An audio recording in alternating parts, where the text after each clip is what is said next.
Now that that's out of the way, we can go on to the next case, which is Shiew Rong.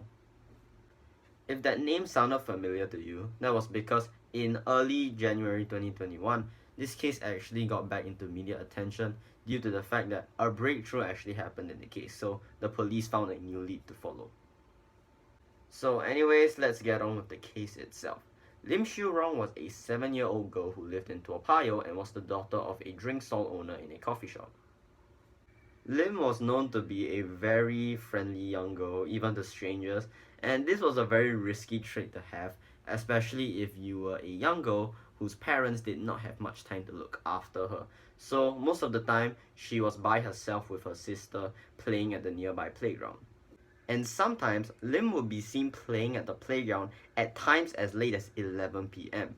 Moreover, there have been multiple occasions where strangers have claimed to be friends of Lim's father and that they had asked Lim to follow them to wherever. And in those instances, Lim actually followed them, but luckily nothing happened. Jumping ahead to the day of the incident, it was 24th June of 1995. Lim, after finished eating her breakfast, told her mother that she was gonna go meet Papa's friend, and before her mother could do anything about it, Lim rushed out of the door. That morning, Lim's mother, who I'm just gonna call Madam Ang from now on, went to work that day, and once she closed down for the day, she realized that Lim had not come back home, and so she spent the whole night trying to find where Lim was, and when she came out empty-handed, she turned to the police. Little did Madam Ang know, Lim's body was found soon after at Jalan Woodbridge, where present-day IMH is. Specifically, Lim's body was found in a drain and her neck had finger imprints around her, suggesting that she may have been strangled. Blood was also found on her mouth and on her undergarments, which also suggested that, like I said earlier, she was strangled and probably sexually assaulted, and the coroner later confirmed these theories.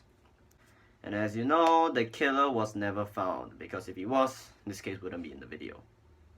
Now, unlike the rest of these cases, this one actually has some significant clues in this. So let's break it down, shall we? The first piece of evidence was a date that was scrawled on Lim's bedroom, which read 24th June 1994. This was weird since the date at that time was 24th June 1995, so it was a whole year off. The second clue was a piece of paper found in Lim's pouch which she left in her mother's drink stall. The piece of paper had the Chinese character for younger brother and a pager number that Madam Ang did not recognize. Moving on to the possible suspects, there was this highly suspicious man that Madam Ang served in the weeks leading up to her daughter's murder. The man was described to be stout, Chinese, of average height, and did not wear glasses. He would order a drink and sit around for half an hour. Most interestingly, however, this man would only speak to Lim and on multiple occasions have been seen buying sweets for her.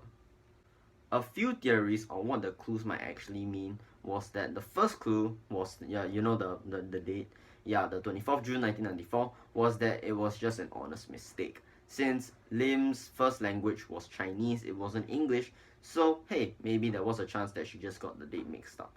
The second clue, which was the pager number and the Chinese character for little brother, was that maybe the man responsible for Lim's murder tried to lure Lim out with the promise of meeting her younger brother, and if Lim were to follow this man, she would get to meet him.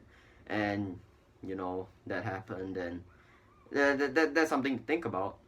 Aside from that, like I said, new leads have been uncovered by the police, and I hope that the family gets a bit of closure on what actually happened and that the person responsible for Lim's murder gets brought to justice. Because honestly, this along with the Winifred Teo case just makes me feel sad whenever people like this get away with what they're doing. So I hope that justice is served, and we're moving on to the next case.